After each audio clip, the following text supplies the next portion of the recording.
ఏం లేదు సార్, ఇది యాక్చువల్గా చెప్పాలి అనుకోండి చాలా అది కాదు ఇది ఎక్కడ ఏంటంటే జస్ట్ సమ్ కమ్యూనికేషన్ తప్పితే ఏమీ లేదు. మీరు 2014 ముందు మీరు చూస్తే, మనం 2004 నుంచి 2014 మధ్యలో మీరు కనుక యూరియా చూస్తే, అంటే అంతకుముందు యూరియా అనేది 50 రూపాయలు 250 రూపాయలు బస్తా వచ్చేది. తర్వాత అసలు 2014 ముందు అయితే లాఠీ చార్జీలు జరిగింది ఉమ్మడి రాష్ట్రంలో, మీరు చూసారు లేదు?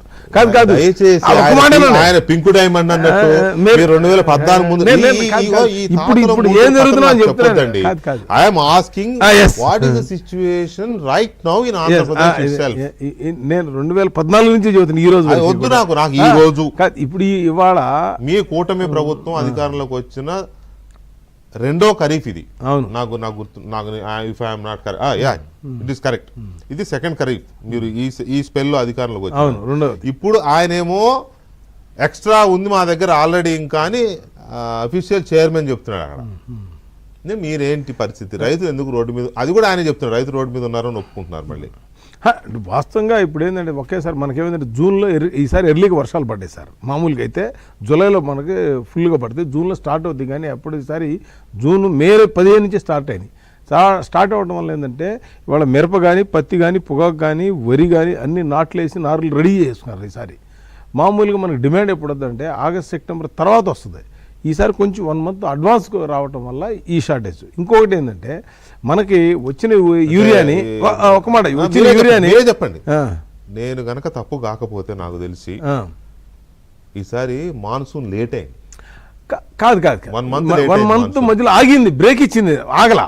మీకు అదే చూడండి, కావాలండి బ్రేక్ ఇవ్వడం వేరు, ఇది లేట్ అయినట్టే, సీజన్ లేట్ అయినా మీరు రెడీ అవ్వలేదు. అప్పటికే నారులు పోసేసుకున్నారు, మిరప నారు పోసారు, పత్తి నారు పోసుకున్నారు, పత్తి సీడ్ రెడీ చేసుకున్నారు, పొగాకు నారు పోసారు, వరి నారుమలు పోసారు. 1 మంత్ బిఫోర్ వచ్చింది సార్. మధ్యలో బ్రేక్ వచ్చింది జూలైలో, వర్షాలు పడక మళ్ళీ ఆగస్టు నుంచి మళ్ళీ వర్షాలు పడ్డాయి.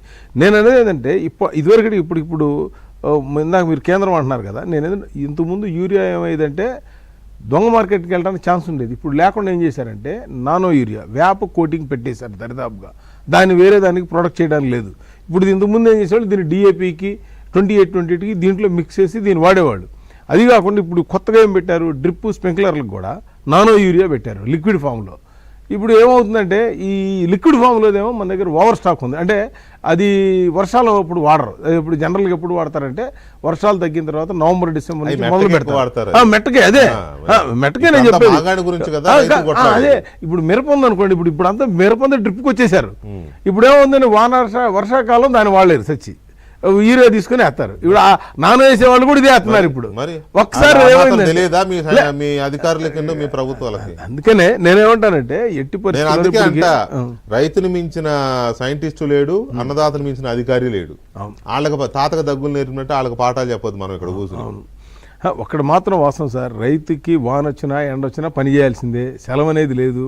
తుఫాన్ వచ్చినా టెన్షన్, BP, షుగర్లు వస్తాయి.